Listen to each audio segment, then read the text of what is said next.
नमस्कार साथियों। Economy series में जो बिहार स्पेशल या फिर बिहार इकोनॉमिक सर्वे का जो सीरीज हम लोग शुरू किए हैं, आज उसका दूसरा चैप्टर राजस्व है। राजस्व किसी राज्य या देश के राजस्व को दो भागों में बांटा जाता है। एक होता है सार्वजनिक आय और एक होता है सार्वजनिक व्यय। तो सार्वजनिक आय जो है दो तरह से प्राप्त करते हैं, एक राजस्व प्राप्तियां और एक पूंजीगत प्राप्तियां। वही अगर व्यय की बात करें तो इसमें भी दो तरह से होता है, एक राजस्व व्यय होता है, दूसरा पूंजीगत व्यय होता है। अब राजस्व प्राप्तियां और राजस्व पूंजीगत प्राप्तियां की बात करें तो इसमें दो तरह के खाता होता है। राजस्व प्राप्ति वाले खाते को चालू खाता के नाम से जानते हैं। वही अगर पूंजीगत प्राप्तियां की बात करें तो इसे हम पूंजीगत खाता के नाम से जानते हैं, पूंजी खाता के नाम से जानते हैं। तो चालू खाता जो राजस्व प्राप्तियां हैं इसका भुगतान जो है इसी वित्तीय वर्ष से संबंधित होता है, जबकि पूंजी खाता का संबंध जो होता है आगामी किसी भी वित्तीय वर्ष से हो सकता है। और चालू खाता की बात करें तो इस खाते में आय के उन स्रोतों को शामिल किया जाता है जिसके बदले सरकार को कोई भुगतान करना नहीं होता है। और वही पूंजी खाता की बात करें तो इसके बदले में भुगतान करना होता है।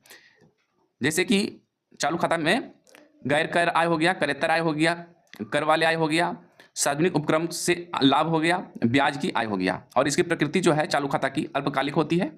वही अगर पूंजी खाता की बात करें तो इसमें घरेलू एवं विदेशी ऋण आ जाता है, ऋण वापसी आ जाता है, लोक लेखा प्राप्तियां आ जाता है और इसकी प्रकृति जो होती है दीर्घकालिक होती है। राजस्व व्यय को दो तरह से व्यय किया जाता है, एक विकासात्मक व्यय होता है और एक गैर विकासात्मक व्यय होता है। जैसे शब्द से ही पता चल रहा है कि विकास पर होने वाले खर्च को विकासात्मक व्यय में रखते हैं, जबकि विकास से नहीं संबंधित होता है उसे गैर विकासात्मक व्यय वाले कैटेगरी में रखते हैं। तो गैर विकासात्मक व्यय में हो गया सरकारी सेवाओं पर होने वाला व्यय, ब्याज अदायगी, सरकारी अनुदान, सरकारी सब्सिडी। वही अगर विकासात्मक व्यय की बात करें तो सामुदायिक और सामाजिक सेवाएं, समान आर्थिक सेवाएं, कृषि सहायक सेवाएं, उद्योग एवं खनिज, परिवहन एवं संचार, लोक निर्माण, राज्य एवं केंद्र शासित प्रदेशों का अनुदान। और लास्ट में है राज्यों को संबंधित अनुदान, अनुच्छेद 275 के एक के अंतर्गत मिलता है। याद रखें दोस्तों, ये आर्टिकल जो है इकोनॉमिक्स के अंदर आता है और इसे क्वेश्चन बीपीएससी पूछता है। अब बिहार की आर्थिक परिदृश्य की बात करें तो इससे पहले है कि पूंजीगत व्यय जिनका संबंध जो है चालू वित्तीय वर्ष के साथ साथ आगामी किसी वर्षों से होता है। जैसे कि चिकित्सा सुविधाएं पर जितने भी खर्च होते हैं, उसकी डॉक्टरों की नियुक्ति, नर्स की नियुक्ति, हॉस्पिटल का बनना, दवाई पर खर्च, ये सभी जो है पूंजीगत व्यय के अंदर रखे गए हैं। अब बिहार की आर्थिक परिदृश्य देख लेते हैं, बिहार का क्या हिसाब किताब है राजस्व का। तो प्राप्ति और व्यय की बात करें तो 2018 से 2023-24 के बीच दिया गया है। इसमें प्राप्ति की बात करें तो कुल प्राप्ति जो है राजस्व लेखा जिसे कहते हैं वो 2022-23 में जो है 1,72,688 करोड़ है, जबकि 2023-24 में जो बजट अनुमानित है 2,12,337 करोड़ रुपया, इतना अनुमानित है। राजस्व लेखा में कर राजस्व को जोड़ा गया है, करेत्तर राजस्व को जोड़ा गया है, एक सहायता अनुदान एवं अंशदान को जोड़ा गया है। तो टैक्सेबल इनकम जो है राजस्व जो है टैक्सेबल राजस्व जो है 22-23 की बात करें तो 1,39,528 करोड़ रुपया है, जबकि बजट अनुमान 23-24 की बात करें तो 1,52,437 करोड़ रुपया है।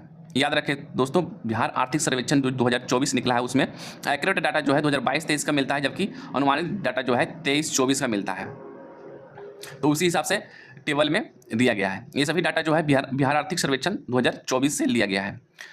अगर कुल व्यय की बात करें तो इनमें शामिल है सामान्य सेवाएं, ब्याज भुगतान, सामाजिक सेवाएं, आर्थिक सेवाएं, सहायता अनुदान।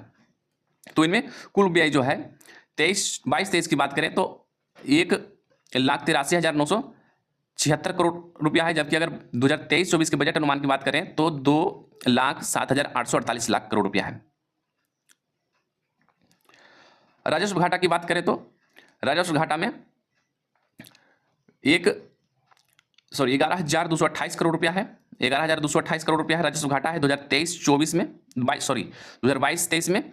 अगर 23-24 की बात करें तो राजस्व घाटा है -44,179 करोड़ रुपया। वही अगर पूंजीगत व्यय की बात करें, पूंजीगत प्राप्ति की बात करें तो इनमें लोक ऋण और ऋण एवं अग्रिम वसूली शामिल है। पूंजीगत प्राप्ति 2022-23 में 48,325 करोड़ रुपया है, 48,325 करोड़ रुपया है।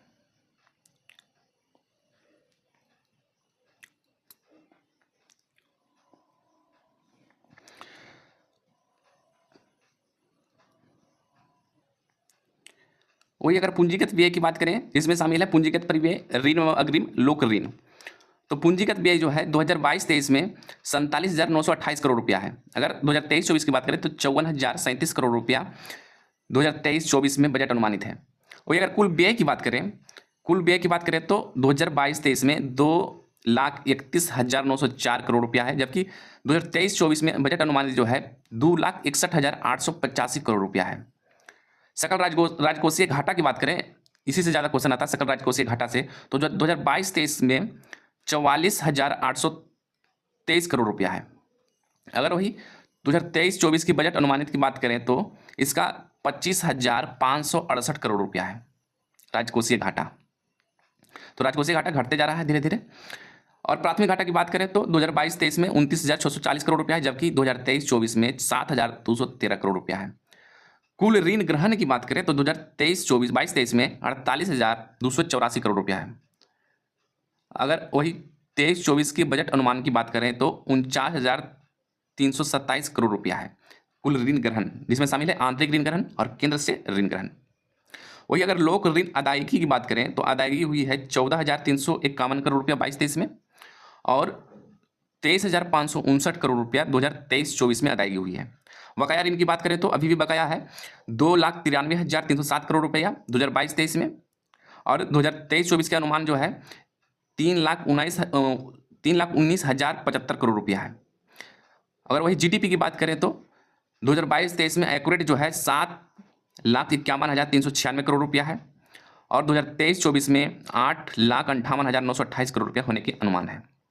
तो इतना टोटल डाटा जो है पूरे राजस्व से रिलेटेड है। नेक्स्ट स्लाइड में देखते हैं, इसमें प्रतिशत वाइज दिया हुआ है, उसमें एक्यूरेट डाटा था, इसमें प्रतिशत दिया हुआ है जीडीपी का कुल प्रतिशत। यहाँ पर सकल राज्य घरेलू यानी कि जीएसडीपी का प्रतिशत कितना है। तो कुल प्राप्ति की राजस्व से लेखा में प्राप्ति की बात करें तो कार्य राजस्व, क्रेडिट राजस्व और सहायता अनुदान एवं अंशदान शामिल है, जो कि टोटल जो है जीडीपी का 24.7%, सॉरी 22-23 में जो है 23% है, जबकि 23-24 में अनुमानित है 24.7% जीडीपी का। 23% है, 22-23 में एक्यूरेट है। जीडीपी का जो कुल राजस्व है 23% है राजस्व लेखा। कुल व्यय की बात करें तो जीडीपी का व्यय जो है 24.5% है, और वही अगर राजस्व घाटा की बात करें तो 1.5% है, क्योंकि खर्च ज़्यादा है। और वही राजस्व घाटा जो है 1.5% हो गया। पूंजीगत प्राप्ति की बात करें तो जीडीपी का पूंजीगत प्राप्ति जो है 22-23 में 6.4% और 23-24 में अनुमानित है 5.8%। जीडीपी का इतना प्रतिशत जो है पूंजीगत प्राप्ति होने का अनुमान है। वही अगर पूंजीगत व्यय की बात करें तो 22-23 में 6.4% होगा है, और 23-24 की बात करें तो 6.3% होगा। कुल व्यय की बात करें तो जीडीपी का कुल व्यय जो है 30.9% होता है 22-23 में, जबकि अगर 23-24 की बात करें तो 30.5% होने का अनुमान है। सकल राजकोषीय घाटा जो है, सकल राजकोषीय घाटा जीडीपी का 6%, और जो 23-24 है उसमें जीडीपी का सकल राजकोषीय घाटा 3% होने का अनुमान है। प्राथमिक घाटा की बात करें तो 22-23 में 3.9% और 23-24 में 0.8%। कुल ऋण ग्रहण की बात करें तो जीडीपी का जीएसडीपी का जो है 6.4% और 23-24 में 5.7%। लोक ऋण अदायगी की बात करें तो जीएसडीपी का यानी कि राज्य का जो जीडीपी होता है उसका 1.9% 22-23 में, और 23-24 में अनुमानित जो है 2.7%। बकाया ऋण की बात करें, जो टोटल बकाया है राज्य सरकार का वो पूरे जीडीपी का 39% था 22-23 में, और 23-24 में 37.1% है। नेक्स्ट स्लाइड में हमारा है राज्य सरकार के राजस्व लेखे में प्राप्ति के घटक, कौन कौन से मद से कितना प्राप्त होता है राजस्व में। तो राजस्व के स्रोत दिया हुआ है, इसमें राज्य का अपना राजस्व है जिसमें शामिल है कर राजस्व और करेतर राजस्व। तो कर राजस्व जो है 2022-23 में 44,018 करोड़ रुपया था, और करेतर राजस्व जो है 4135 करोड़ रुपया था। अगर दोनों मिला दे तो पूरा जो राज्य का अपना राजस्व है वो 48,153 करोड़ रुपया 22-23 में, जबकि 23-24 में 48,153 था 22-23 में, और 23-24 में 56,212 करोड़ रुपया बढ़कर हो जाएगा। अगर वही केंद्र से जो प्राप्त होता है उसमें कौन कौन रहता है, तो विभाज्य करों का हिस्सा रहता है एक, और दूसरा सहायता अनुदान रहता है। तो विभाज्य करों का हिस्सा में अगर देखें तो 22-23 में 95,510 करोड़ रुपया, और वही अगर सहायता अनुदान की बात करें तो 29,026 करोड़ रुपया 22-23 में। और वही 23-24 की बात करें तो जो टोटल अनुमान है वो 1,56,115 करोड़ रुपया का केंद्र से प्राप्ति होने का अनुमान है, जबकि 22-23 में प्राप्त हुआ 1,24,535 करोड़ रुपया। और 23-24 में सहायता अनुदान जो है 53,378 करोड़ रुपया मिलने में अनुमानित है। कुल राजस्व प्राप्ति की बात करें तो टोटल जोड़ करके जो है 1,31,000 सॉरी ये 18-19 का अनुमान है। जब 2022-23 के अनुमान देखें 22-23 के डाटा देखें तो 1,72,688 करोड़ रुपया हो जाता है, जबकि 23-24 में 2,12,327 करोड़ रुपया होगा। तो राज्य का अपना राजस्व कुल प्राप्ति में देखें तो कितना प्रतिशत है, बहुत कम ही है राज्य का अपना राजस्व। 2022-23 में 28% था, और वही 23-24 में भी 28% रहने का बजट अनुमान है।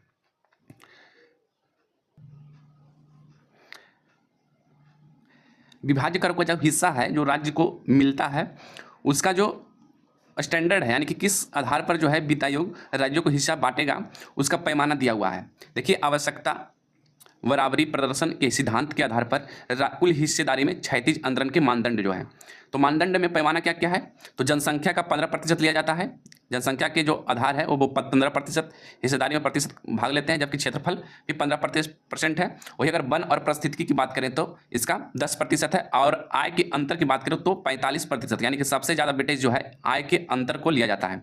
और कर एवं राजकोषीय प्रबंधन की बात करें तो इसका भी 2.5% लिया जाता है। कुल जनसांख्यिकीय निष्पादन की बात करें तो इसका 12.5% लिया जाता है। जो हाल फिलहाल में अभी विवादित बना हुआ है जनसंख्या वाले 15% वाले, तो चांस है ज़्यादा कि इससे क्वेश्चन इस बार बीपीएससी बना सकता है। तो याद रखिएगा 15% जनसंख्या से लिया जाता है मानदंड। कर राजस्व में विभिन्न स्रोतों का हिस्सा देखें तो सबसे ज़्यादा हिस्सा हमारा जो है राज्य जीएसटी जो होता है SGST उसका है। 2022-23 में देखें तो 6.7% जो है वाहन शुल्क से प्राप्त हुआ है, और 14.7% जो है स्टाम्प शुल्क एवं निबंधन से प्राप्त हुआ है जो रजिस्ट्री होता है, और बिक्री कर व्यापार कर आदि से 22.4%, और राज्य जीएसटी से 52.8%। सबसे बड़ा हिस्सा जो है राज्य जीएसटी से प्राप्त होता है, SGST से प्राप्त होता है। कुल कर राजस्व यानी कि टैक्सेबल जितना भी इनकम है उसमें सबसे ज़्यादा जीएसटी राज्य जीएसटी जो होता है उसका भाग होता है 52.8%। वाहन कर जो है सबसे कम है 6.7%। बिहार राज्य की बात करें तो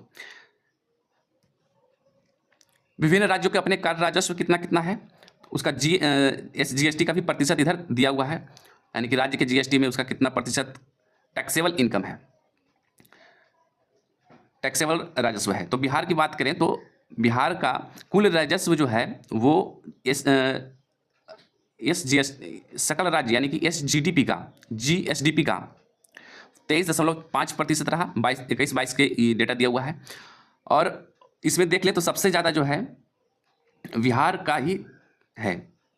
जो GSDP का है कुल राजस्व सबसे ज़्यादा परसेंट जो है बिहार राज्य का ही है 23.5%। राज्य का अपना कर राजस्व में प्राप्ति देखें तो 21.9% है बिहार का, जबकि अदर स्टेट के देखें तो सबसे ज़्यादा है बिहार का, इसमें सबसे कम है।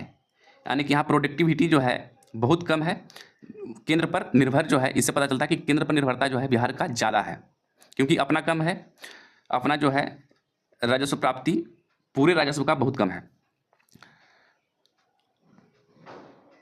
कुल राजस्व की प्राप्ति देखें तो सबसे ज़्यादा जो है वो सबसे बड़े राज्य उत्तर प्रदेश का, उसके बाद महाराष्ट्र का है, जो कि बड़ा राज्य है। महाराष्ट्र जो है इकोनॉमिकली जो है सबसे मजबूत स्टेट आता है। नेक्स्ट स्लाइड में है शुल्क जो निबंधन और स्टाम्प पर जो प्राप्त होता है 2022-23 का डेटा दिया हुआ है जिला वाइज करके है, तो इसको देखना महत्वपूर्ण है कि सबसे ज़्यादा कौन सा जिला जो है बिहार राज्य का वो स्टाम्प शुल्क और निबंधन शुल्क से प्राप्त करता है। तो ऑब्वियसली जो है इसमें पटना सबसे आगे रहेगा। तो पटना देखें तो इसका जो प्राप्त अभिलेख प्रति अभिलेख की बात करें तो सबसे ज़्यादा है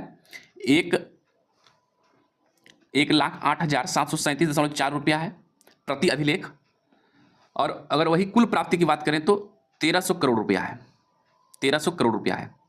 सबसे ज़्यादा पटना का ही है इसमें। और सबसे कम देखें तो स्टाम्प शुल्क जो है सबसे कम वो शिवहर जिला का है, 29,399 रुपया प्रति। सर उससे कम कटिहार है 23, उससे कम किशनगंज है 19। तो प्रति अभिलेख रुपया है वो सबसे कम किशनगंज जिला का है, 19,256 रुपया है।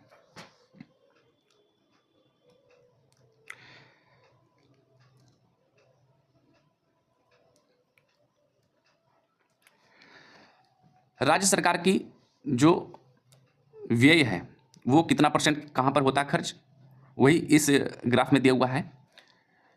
तो सामान्य सेवाएं में 24.2%,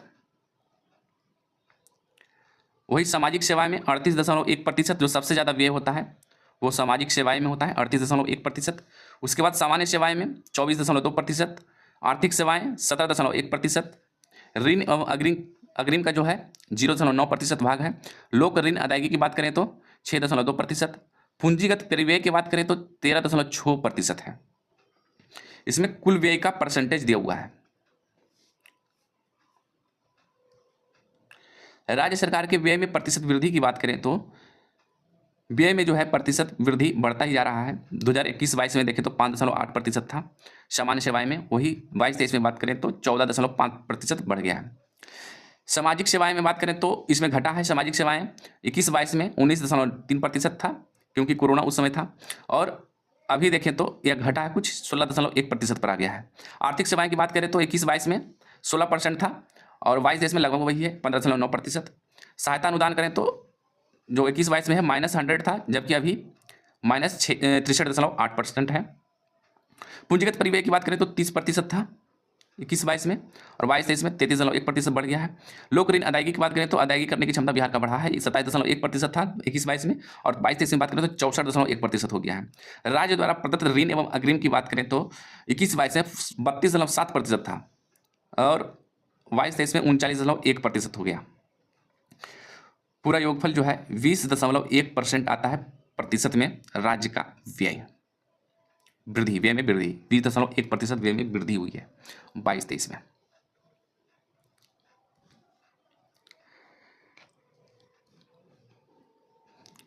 इस स्लाइड में दिया हुआ है कि विभिन्न राज्यों के अपने कर राजस्व, ये तो हो चुका है। नेक्स्ट स्लाइड देखते हैं। अब भारत सरकार की बात करें तो इनका रुपया जो है निगम कर से 17%, निगम कर से 17%। सबसे ज़्यादा बात करें तो उधार एवं अन्य देयताएं जो 28% है, और आय कर से जो है 19% इनकम टैक्स से आता है, जबकि सीमा शुल्क 4%, केंद्रीय उत्पाद शुल्क से 5%, माल एवं सेवा कर से 18%, ऋण एवं विभिन्न प्राप्तियां से 7%, ऋण विभिन्न पूंजी प्राप्ति से 1%। ये प्राप्ति हुआ भारत सरकार का। और व्यय की बात करें तो भारत सरकार का व्यय जो है सबसे ज़्यादा ब्याज अदायगी पर हुआ है, और करों और शुल्कों में राज्यों का हिस्सा में सबसे ज़्यादा व्यय हुआ है 20% दोनों में, ब्याज आएगी और करों और शुल्कों में राज्यों का हिस्सा। अन्य व्यय की बात करें तो 9% है, पेंशन में 4% है, केंद्रीय प्रायोजित योजना जो होती है उस पर 8%, केंद्रीय क्षेत्र की योजना जिसमें रक्षा और आर्थिक पूंजी सहायता परिव्यय शामिल नहीं किया जाता है, केंद्रीय क्षेत्र की योजना में बात करें तो इसमें 16%, और रक्षा पर अलग से है 8%, आर्थिक सुरक्षा पर 6%, वित्त आयोग और अन्य अंतरण पर 8% खर्च होता है। रेल बजट की बात करें तो रेल बजट में निवल राजस्व जो है 22-23 का वास्तविक बताया गया है 2517 करोड़ रुपया। वही अगर बजट अनुमान 23-24 में देखें तो 2210 करोड़ रुपया है। और संचालन अनुपात की बात करें तो प्रतिशत में 98.1 है वास्तविक 22-23 में। संचालन परिणाम करोड़ रुपया में देखें तो वास्तविक जो है वो यातायात से कुल आय जो है 2,39,983 करोड़ रुपया है, और कुल कार्यकारी व्यय देखें तो 2,35,656 करोड़ रुपया है। वही अगर 24-25 में बजट अनुमान की बात करें तो 2,78,100 करोड़ रुपये यातायात से आय है, इनकम है, जबकि व्यय है 2,73,000 करोड़ रुपया। और यात्री और माल ढुलाई में कितना कितना भाग होता है तो देख लीजिए वास्तविक जो 2022-23 का दिया हुआ है, यात्री से 63,417 करोड़ रुपये प्राप्त हुआ, जबकि माल ढुलाई से 1,62,263 करोड़ रुपये प्राप्त हुआ। अभी भी जो है माल ढुलाई से ज़्यादा प्राप्त हो रहा है। बजट अनुमान में भी देख लीजिए 80,000 करोड़ रुपया जो है वो यात्री से आय का अनुमान है, जबकि माल ढुलाई से 1,80,000 करोड़ रुपया आय का अनुमान है। कर प्राप्तियों में रुझान के देखें तो इसका जीडीपी का प्रतिशत वाइज दिया हुआ है कि जीडीपी का कितना प्रतिशत। 3 तरह के हैं, एक सकल राजस्व है, सकल कर राजस्व, और एक प्रत्यक्ष कर है और एक अप्रत्यक्ष कर है। सकल कर राजस्व देखें जीडीपी का 22-23 में 11.2% था, जबकि 23-24 में जो है 11.1% होने का अनुमान है, और 23-24 में संशोधित अनुमान जो है 11.6% है, और 2024-25 में बजट अनुमान जो है वो 11.7% है। कर राजस्व, सकल कर राजस्व, वही अगर प्रत्यक्ष कर इसमें भाग देखें तो प्रत्यक्ष कर का भाग है 2022-23 में वास्तविक जो दिया हुआ है 6.1%, और अप्रत्यक्ष कर 5.1%। अगर वही 24-25 में देखें तो 6.7% प्रत्यक्ष कर हो गए, जबकि 4.9% अप्रत्यक्ष कर होंगे जीडीपी का। अगर टोटल की बात करें तो 11.7%। घाटे की प्रवृत्ति देखें तो राजकोषीय घाटा भी घट रहा है, राजस्व घाटा भी घटते जा रहा है, और प्रभावी घाटा, प्राथमिक घाटा तीनों घट रहा है। तो वही 24-25 में घट करके प्राथमिक घाटा जो है वो 1.5% रहने का अनुमान है, जबकि प्रभावी राजस्व घाटा हो जो है 0.8% रहने का अनुमान है। राजकोषीय घाटा की बात करें तो 5.1%, पूरे जीडीपी का 5.1% होने का अनुमान है, जबकि 22-23 में जो वास्तविक था वो 6.4% राजकोषीय घाटा था जीडीपी का, और प्राथमिक घाटा जो है 3.0% था। और लास्ट में हम लोग एक आर्थिक शब्दावली करते हैं। तो आज का आर्थिक शब्दावली जो है वो है गिफिन वस्तु। गिफिन वस्तु किसको बोलते हैं? तो वैसे घटिया किस्म के वस्तु को जिस पर पहला तो मांग का नियम लागू नहीं होता है। तो मांग का नियम के जस्ट इस पर उल्टा होता है। जैसे कि मांग का नियम क्या है कि जब हम किसी वस्तु की मांग जो है वो उसके प्राइस पर डिपेंड करती है, यानी कि जब वस्तु का मांग बढ़ती है, वस्तु के प्राइस जो है वो घटती है तो वस्तु का मांग बढ़ता है। जबकि इसमें गिफिन वस्तु जो है इसमें जस्ट उल्टा होता है।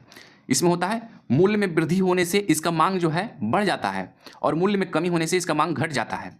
तो इस विरोधाभास को गिफिन का विरोधाभास कहते हैं, गिफिन पैराडॉक्स कहते हैं।